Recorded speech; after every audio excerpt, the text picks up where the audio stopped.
Y'all, the threat has escalated. I knew the enhanced risk was coming, but we could have some strong to violent and possibly long-track tornadoes tomorrow in Dixie Alley, which really does not shock me, but this could be worse than this is not good, folks.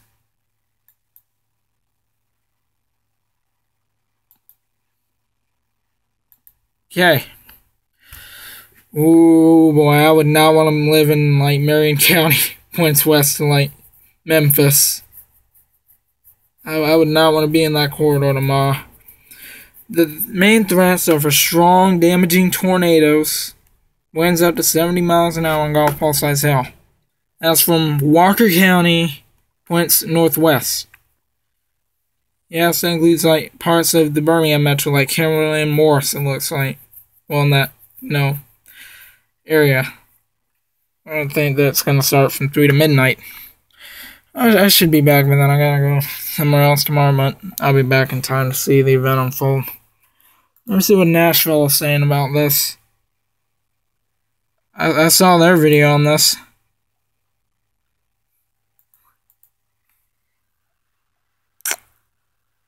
This is a dynamic storm system. This is like the one that hit Texoma and Kansas last month.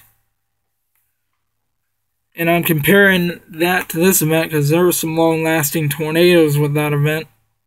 And some of these were pretty strong and violent ones, like EF3s. Like mid-range EF3s, low-end EF3s, it doesn't matter. If they're EF3s, I consider them borderline violent. Especially like high EF3s, like the one that destroyed Columbia last year. On the same day the tornado outbreak is going to occur tomorrow. Okay, let me see. Oh no. Oh boy, this looks like April 28th with, the threat of strong tornadoes. Let's see what Memphis is saying.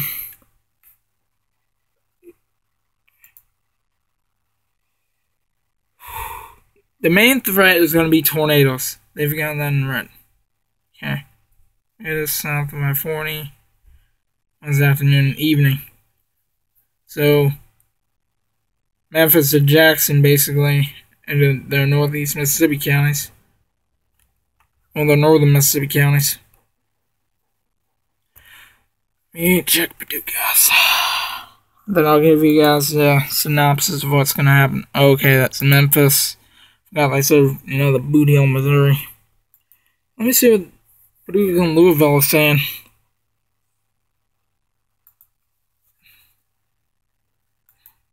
Okay. Okay, tomorrow. Okay, it's gonna be isolated in western Kentucky. Okay. So, this is not good for them. Like McCracken County. Over there, it was like Cape Girardeau and Saxton. And Louisville, that's our last stop.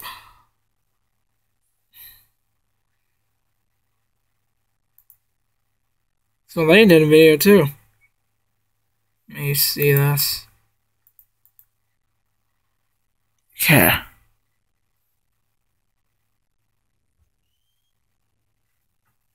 Ooh. Oh no.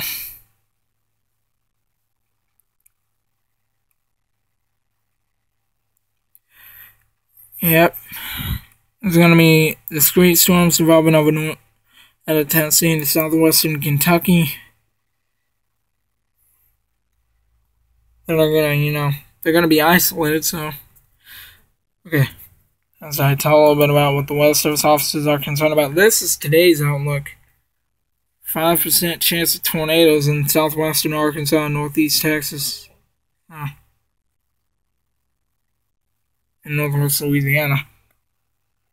Okay, that's probably a late night event, late afternoon.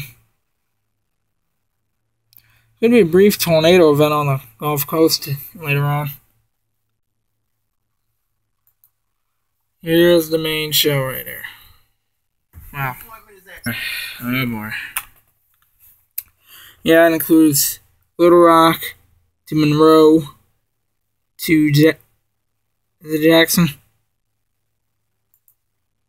Nope, north side of Jackson.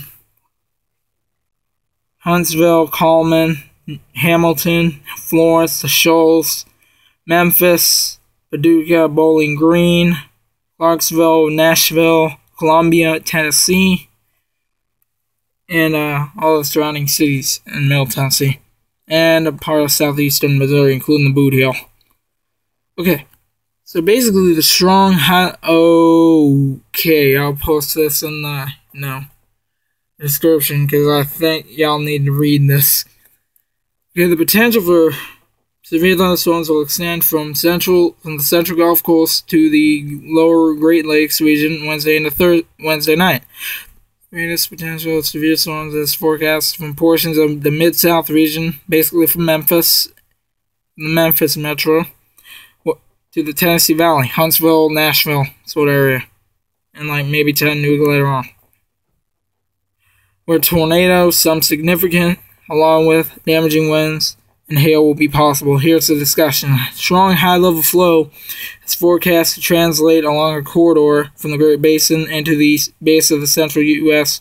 trough over the Texas, then northeastward into the Great Lakes early in the period. Focused 12-hour mid-level height falls will shift from Kansas and Oklahoma to the upper Great Lakes by late afternoon as the surface cyclone shifts from northeastern Kansas to the upper peninsula of Michigan.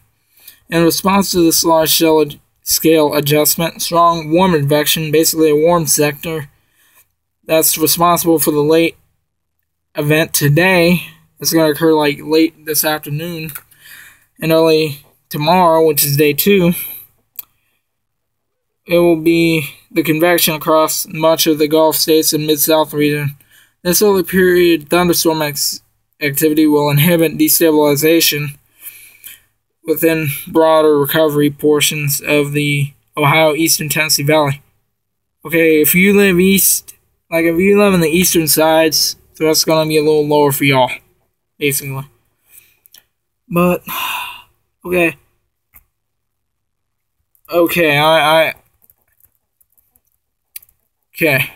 The latest thinking is PW surge will advance northward across eastern Texas and Oklahoma late day 1, which is later on today, a lot ahead of the surging cold front.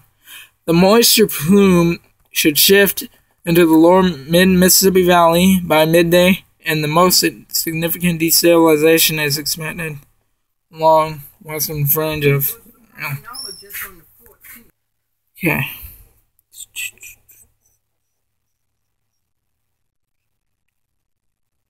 Okay, it says latest model guidance will suggest strongest boundary layer heating and the sea to zone level lapse rates will evolve from central Arkansas northeastward into Illinois.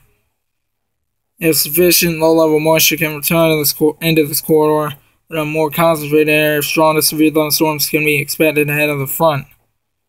At this time, it appears robust updrafts will develop by midday across Arkansas and northern Louisiana, and then track northeastward in the western Tennessee Valley. Oh no. Oh no, that does not sound good. Very strong shear along with the southern fringes of the mid-level height fall region appears to be the favored corridor for the potential of long-lived supercells and perhaps a few strong tornadoes. Sounds like last month's tornado outbreak. That was a Texoma, Kansas problem. Nobody got killed, but it really got active after the sun went down. I saw a freaking mile-wide tornado when I was watching Storm Chaser's live stream that night. Yeah, that one was an EF3. That was one of the EF3s that occurred that night. Okay, a sufficient buoyancy can develop farther north across Illinois and Indiana, and then a damaging squall line could evolve with severe wind gusts. Strong forcing will be more supportive of a linear mesoscale convective system across the Ohio Valley, and as 90 knots and 500 millibar max speed ejects into this region during the evening hours. For this reason, they have expanded the severe probabilities a bit north to account for the strong force. And no. Some people are going to have to deal with supercell, some people are going to have to deal with the squall line. Oh boy. Okay, this latest mesoscale discussion is for heavy snow in North Dakota and northwestern Minnesota. I would rather take snow over a frickin' tornado outbreak any day. It's going to be a major severe weather outbreak. Maybe a full-fledged tornado outbreak. So, where's this thing when I need it? Okay. For this reason, since I live east of there, I went on ahead and switched the batteries out of my radio yesterday. Put some new ones in the event I need, heed warnings. It's gone off before. It's gone off for tornado watch. I think the last time it went off for a watch was like back last month. It was for Burke County, Georgia, and Aiken County, South Carolina, which is from one of the transmitters I can get on this thing. It's in the South Carolina, but it's also CSRA, Central Savannah River area. But if you live in like that hatched area, wow, and mouse. Like if you lived in this hatched area, have these things on handy tonight, and make sure you have fresh batteries in them in case you gotta, take your tornado precautions and you need to move to a safe place. You can at least know what's going on and what kind of warnings are getting issued. That's all the advice I can give you guys for now. I'll keep you posted in case this goes moderate risk. My gut's telling me they may need to go moderate risk for this because of the high threats for tornadoes with this storm system.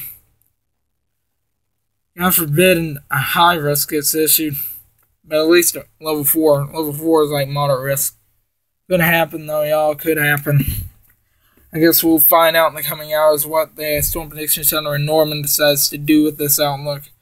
I think they're either going to have to upgrade it or let it stay as an enhanced risk, but considering the event that happened last month under these circumstances, I highly think they're going to, go moderate risk on this. Similar setup, different states. That's all I gotta say for this event. That's going to happen over the next 24 to 36 hours.